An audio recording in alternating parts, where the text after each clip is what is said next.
So it was the 16th of July. I'm sorry, this doesn't feel like the right lighting for what I've got to say. Like, I feel like I'm being interrogated or something. Dude, this is what the script calls for. Fine. So it was the 16th of July. One of the newer guys at work wanted to know what Potty was about. So I looked up SharePoint and did a little search for Potty to try and find last year's recap. And there was this file called 1836286918-potty-prizes-assets. And sorry. So we don't care enough to change the lighting so I look less like a villain, but we're fine doing, like, we've got the production value to do that with the text on screen. Whatever. At this point, there'd been no news on Potty for 2024. No news on prizes, categories, anything like that. Just a few files mentioning the prize awards, but not the actual categories. And what was a particular note to me is that some of those files said edited 19 hours ago. So that certainly piqued my interest. I figured I couldn't find anything else, so I'll check back after lunch.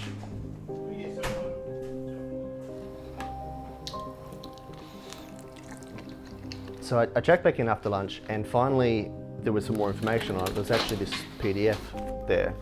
And I had a little look through, and there was exactly what I've been shooting video all year for.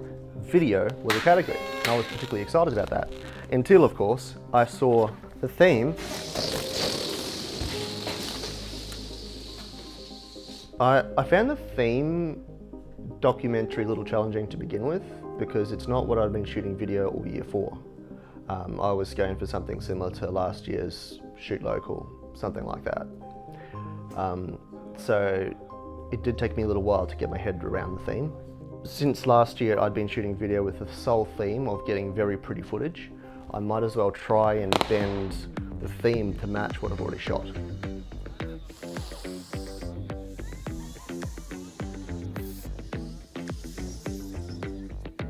So it all started with the Colour Frenzy Run, which is a travelling charity event thing that raises money for local animal shelters and rescues.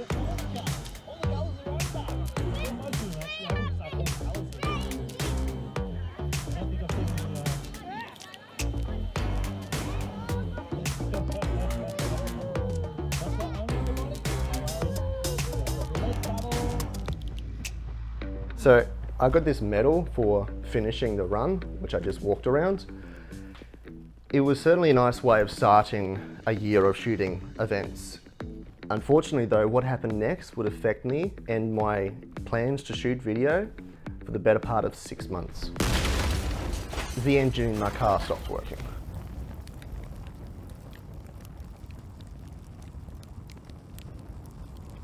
I then hitched a ride to Evandale, which is where they hold the National Penny Farthing Championships. It's reported to be the most competitive penny farthing challenge in the world, in a town of 2,117 people, according to last year's survey. Callum starts to get a little bit of a speed up.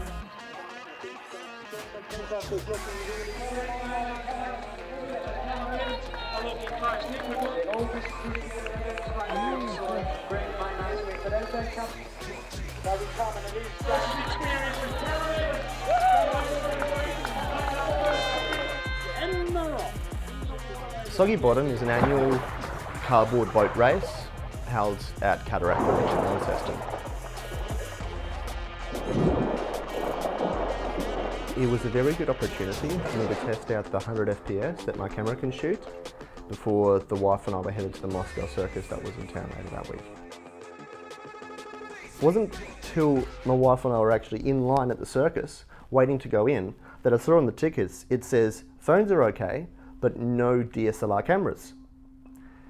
Now I think, I don't have a DSLR, I have a DSLM. But another part of me was thinking I probably couldn't get the stewards to see it that way. Now, given the fact that getting video was the only reason for me leaving the house, I was a little stressed about this situation. Is getting Jono to leave the house an easy thing to do? No. What happened next? I suggested Jono go explain to the stewards that he doesn't have a flash unit. Thankfully, Jo came to my rescue. She made eye contact with the steward. She explained that my camera doesn't even have a flash. Oh, why didn't you? Eye contact, Is that something you tend to struggle with? undoubtedly. They gave me the okay, which was really good.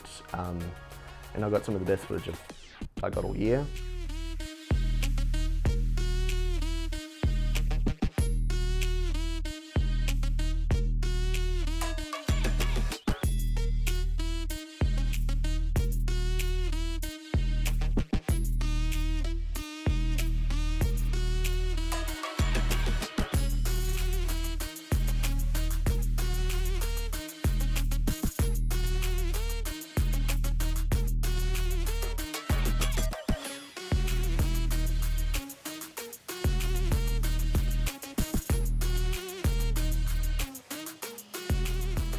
One of our regulars is often coming in showing us photos of powerboat racing, so I got a lift down the river.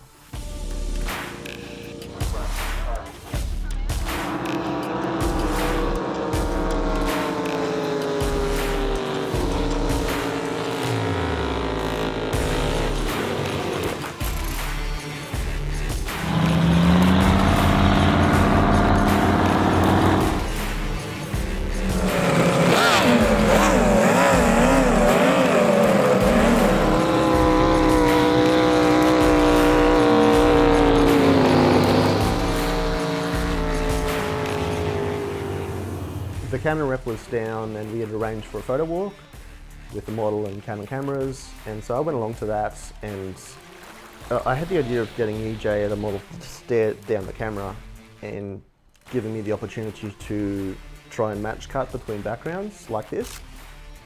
Generally speaking, I shoot sort of broad, keeping my options open and hope for inspiration in the edit. Then we had the annual cracker night, which gave me this idea. Now, I still had all of that in mind when we had the Fujifilm workshop just a few days later. Now, I didn't quite have the lens I wanted to have for the shoot. I would have liked to get closer in to Emma's eyes, because she does have very photogenic eyes. I figured I'd continue the trend and get a close-up of a different pair of eyes. The Lonnie Tigers first 15 were top of the ladder, and their home games were really the only option for me to get footage at, so I went down and got some footage there.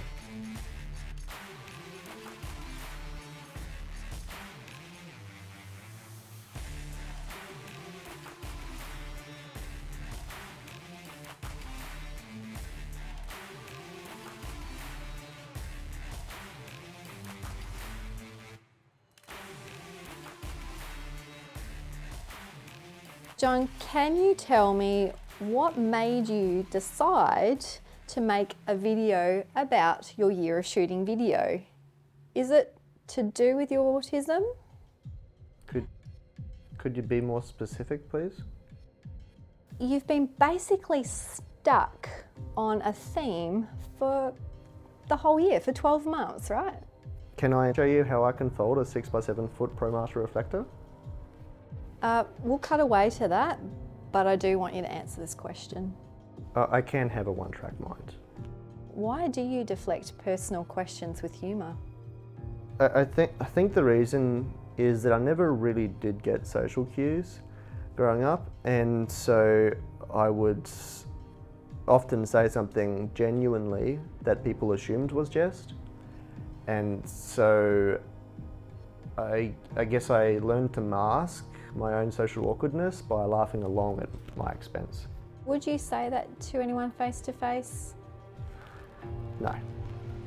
The only reason it's included here is just to uphold the integrity and accuracy of the documentary. What can you tell me about the titles and the lower thirds? Why did you hand draw them?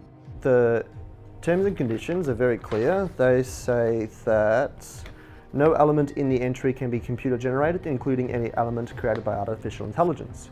So the computer generated portion of that, my autistic reading of the T's and C's said that that would include digital lower thirds. Are you comfortable with being the focus of your documentary? No, I'm not.